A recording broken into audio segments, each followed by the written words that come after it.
Story 1. There are people standing on their heads in the woods. It was almost 8 o'clock. I was starving. But here I was, walking through the woods in semi-darkness, because I'd lost my phone. I hadn't realized it was missing until I got back to the car. Because of course, I had to disconnect from screens, and connect with nature, and all that inspirational nonsense. Honestly, if I were a 5'2" woman, I probably wouldn't have even gone back in. But I was a big guy and figured I could handle myself. And besides, the phone was expensive. I was nearing the halfway point of the loop when I saw it. Up ahead, maybe 30 yards, there was something in the middle of the trail. I squinted, trying to figure out what it was. It looked like a tree that had been broken 5 or 6 feet up, but it was right in the center of the trail. It was dark, but there was something lighter colored near the base. What is that? If there had been more light in a forest, I would have seen it clearly, no problem. But everything, trees, leaves, rocks, was drowned in deep blues and grays, the shapes melting together in layered shadows. I kept walking, slower now. More carefully. When I was about 10 yards away, I stopped. It was moving. Just a little. Rocking back and forth. Like it was struggling to stay upright, about to fall over any second. I narrowed my eyes. And froze. It was a person. A person standing on their head. That light-colored shape I'd seen at the bottom. It was a pale, white face. What the hell? There was no way they didn't see me. I was only 10 yards away. It wasn't even completely dark yet. I turned and started running. That's the downside of being a big guy. I was in pretty rough shape. I pushed myself down the trail, and within seconds I was breathing hard, legs already burning. You can't slow down. I forced myself to keep going. Why were they standing like that? This had to be some kind of creepy setup. A ritual? A prank? Something deeply wrong. My thoughts cut off when I saw another pale shape, low to the ground just ahead on the side of the trail. It was attached to a torso. And legs. And bare feet, pointed straight up in the air. No. No, no. There was another one. I veered off the path as I ran past it, hoping that with the speed I had, and it starting from a standstill, it wouldn't be able to catch up. My lungs were burning. I looked back. Right behind me, on the trail, were the 2 handstanders. Their faces were so pale, it looked like they could have been wearing white masks, but in the low light, I couldn't be sure. And they were kind of, crawling after me. On their hands. Palms pressing into the mud one after another. One of them looked like a woman, long black hair trailing on the ground as she moved. My stomach churned and I forced my legs to move faster. I heard branches cracking to either side of me. Closer. Louder. I didn't dare look. I knew there were more of them stepping out of the woods. I thought, this is it. That's what my life came down to. A $1,000 iPhone 16. That's what I'd risk everything for. Snap. Snap. Snap. Snap, snap, snap. I shouted and pushed myself harder. The parking lot was just ahead, maybe 10 yards away. I could see my car sitting there alone. Almost there. My foot caught on a rock and I went flying. The ground came up hard. It knocked the breath out of me. From above, I heard a strange clicking sound, like excited whispering or laughter through teeth. No. Not now. Something grabbed my arm, fingers digging into it. I scrambled back to my feet, every muscle screaming. I felt sharp pressure against my forearm, but I didn't stop. I moved. I don't know how, but I made it back to the car.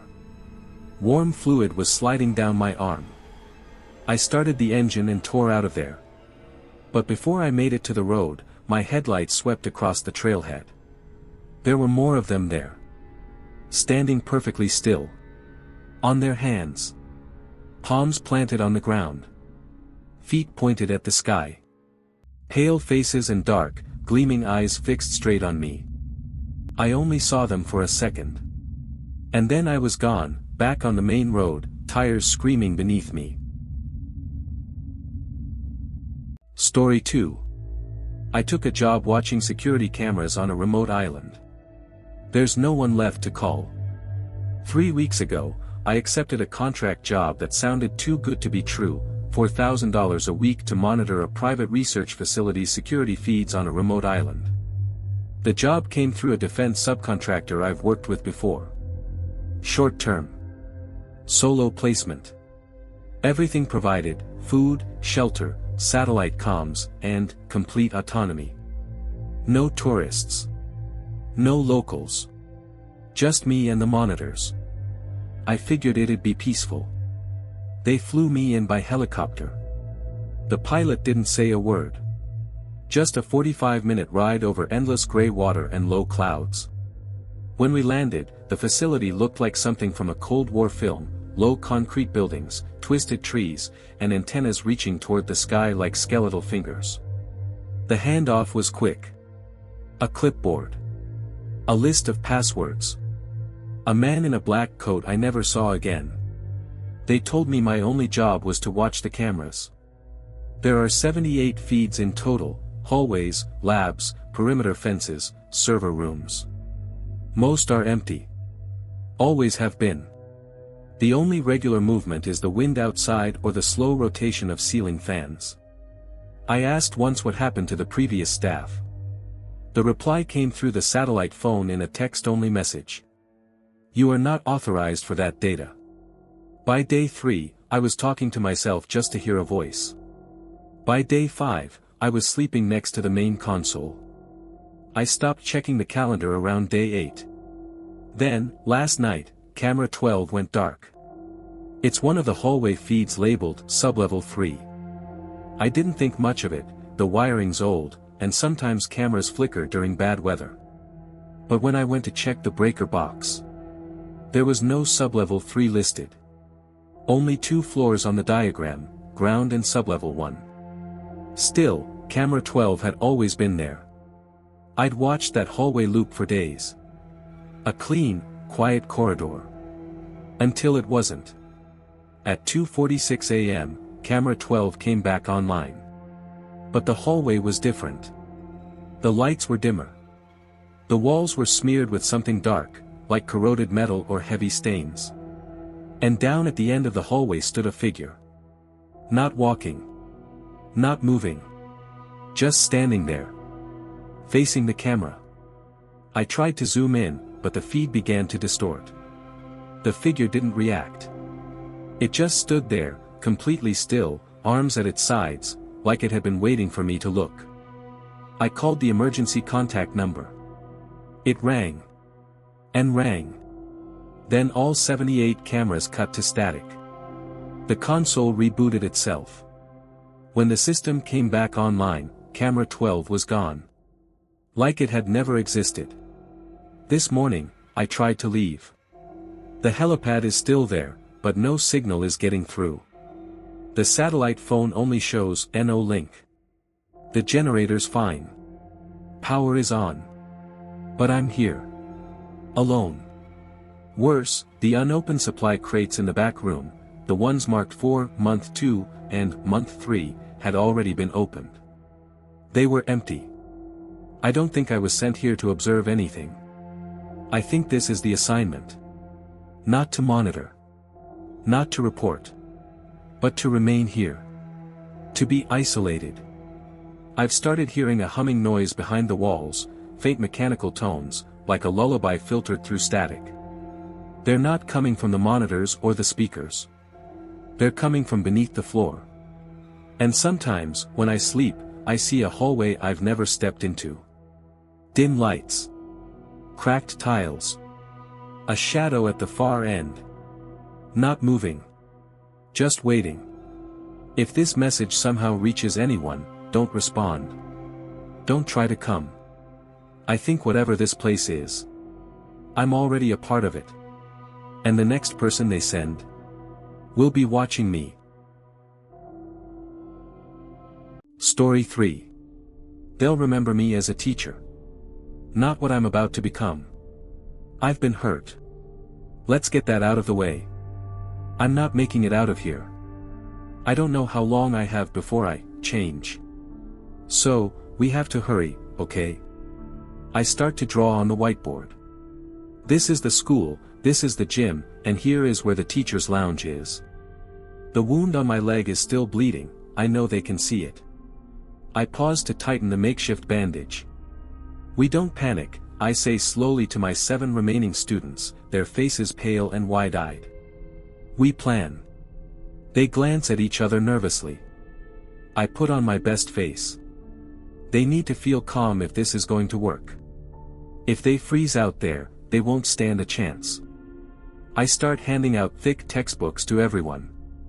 I keep the last one and begin tearing out the pages until only the cover remains. I tape the empty book loosely to the forearm of Sophia, the class leader. Now, if I come at you, like I might try to grab or strike you, I say, slowly demonstrating, you have a shield. Use it to protect yourself and escape. I simulate an attack on Sophia. She blocks it, and I pretend to try to bite her arm, but the book does its job. Then, while your attacker is focused on your shield, you slip out of it and run. Like a lizard and its tail. Corey says, his scientific mind always drawing connections. Exactly. Get started with the books, and try not to enjoy it too much. I know some of you have been waiting for a chance like this. The tension eases just a bit. They dive into the project, it feels almost like craft time. Their resilience continues to amaze me. I know my time is limited and every second matters, but I allow myself a small moment of pride. I return to the whiteboard and keep drawing the layout in a way they'll recognize. There's a tug on my shirt. It's the twins, Lena and Micah. I'm sorry, I don't think there's an exit. There, Lena finishes softly, pointing to the fire escape I marked near the east hallway. I blink and lean closer to the board. What do you mean? Micah steps beside her, quiet as always, and opens his worn-out notebook.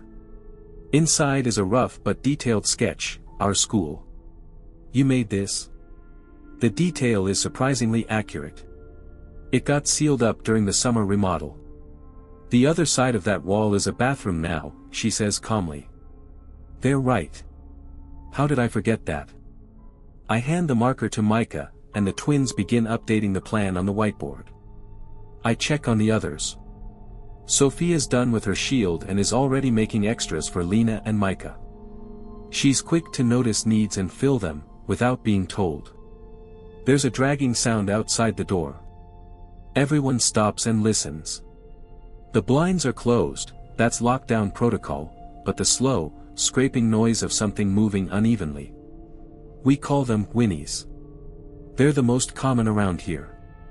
They pull themselves down the halls, calling out that same name as they go.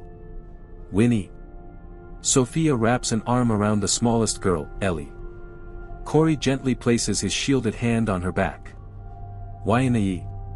It starts banging on the door. Thump, pause. Winnie. Thump, pause. Winnie. I motion for everyone to stay still and silent. I wish I could call for help, but even 911 doesn't answer anymore. Phones don't connect now, they just make noise. Which gives me an idea.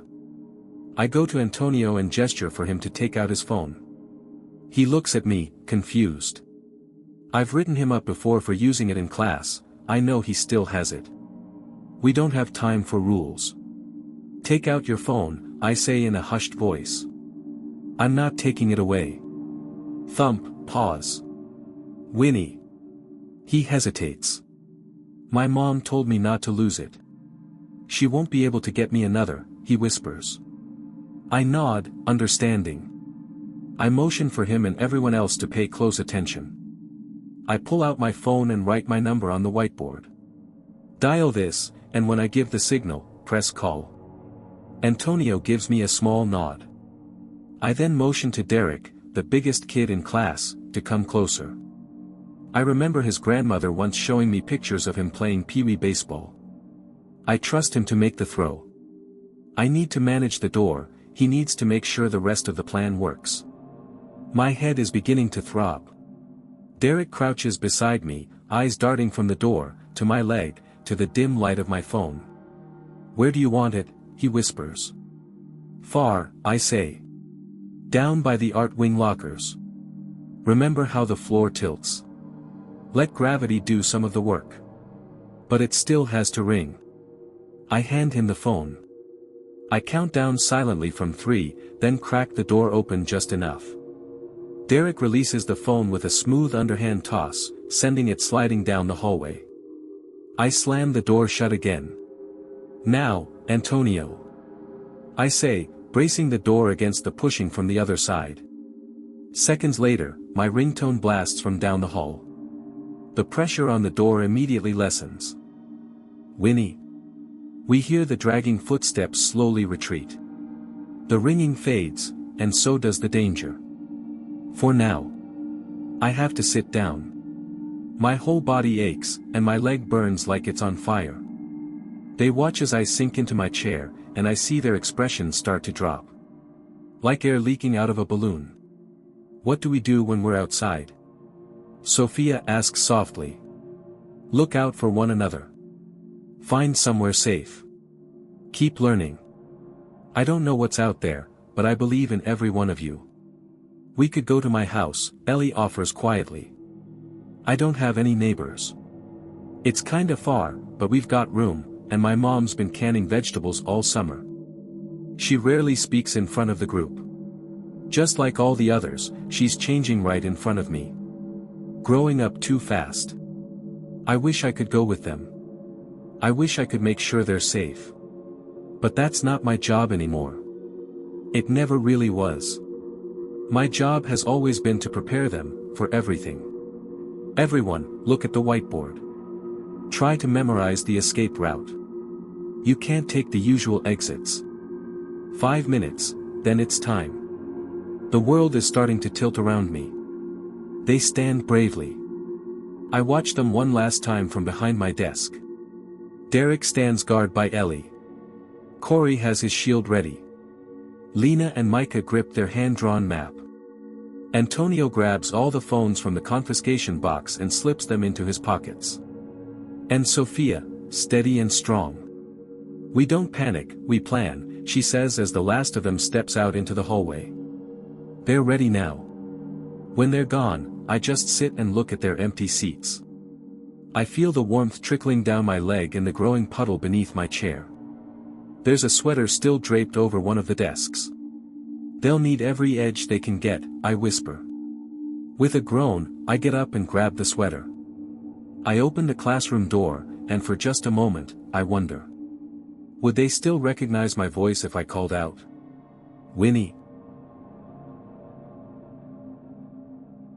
1 like.